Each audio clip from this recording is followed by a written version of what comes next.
Hello guys, सदी के महानायक अमिताभ बच्चन किसी पहचान के मोहताज नहीं हैं। वो जहाँ खड़े होते हैं लाइन वहीं से शुरू होती है। पर अगर क्या हो अगर मैं आपसे कहूँ कि अमिताभ बच्चन ने भी भोजपुरी फिल्मों में काम किया है, क्या आप यकीन करेंगे? शायद नहीं, पर यही सही है। बेहद कम लोग जानते हैं कि उन्होंने 3 भोजपुरी फिल्मों में काम किया है। भोजपुरी इंडस्ट्री में उनका आना फैंस के लिए एक बड़ा सरप्राइज था। लेकिन क्या आप जानते हैं कि अमिताभ बच्चन भोजपुरी सिनेमा में सिर्फ एक शख्स के बुलाने पर आए थे? ये करीबी शख्स और कोई नहीं बल्कि अमिताभ बच्चन के मेकअप मैन दीपक सावंत हैं। दीपक को अमिताभ करीब 30-35 साल से जानते हैं।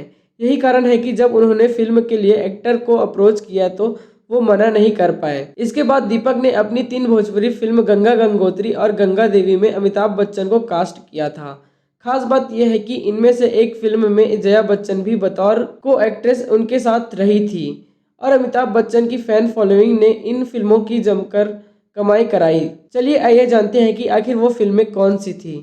उनकी पहली भोजपुरी फिल्म थी गंगा। ये फिल्म साल 2006 में रिलीज हुई थी।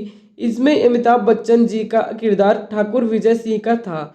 वहीं हेमा मालिनी ठाकुराइन सावित्री के रोल में नजर आई थी। गंगा फिल्म के रिलीज के एक साल बाद ही यानी साल 2007 में अमिताभ बच्चन की दूसरी भोजपुरी फिल्म गंगोत्री रिलीज की गई। इस फिल्म में भी अमिताभ ने ठाकुर विजय सिंह उर्फ ठाकुर काका का किरदार निभाया। फिल्म में उनके अलावा मनोज तिवारी, भूमिका चावला और अरुणा ईरानी जैसे स्टार नजर आए थे। और फिर दीपक सावंत ने साल 2012 में गंगा देवी के रिलीज की घोषणा की।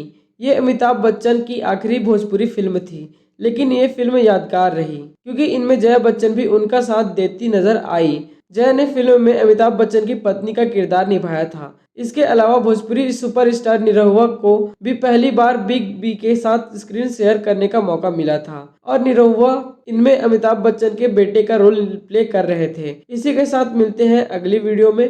तब तक के लिए नमस्कार।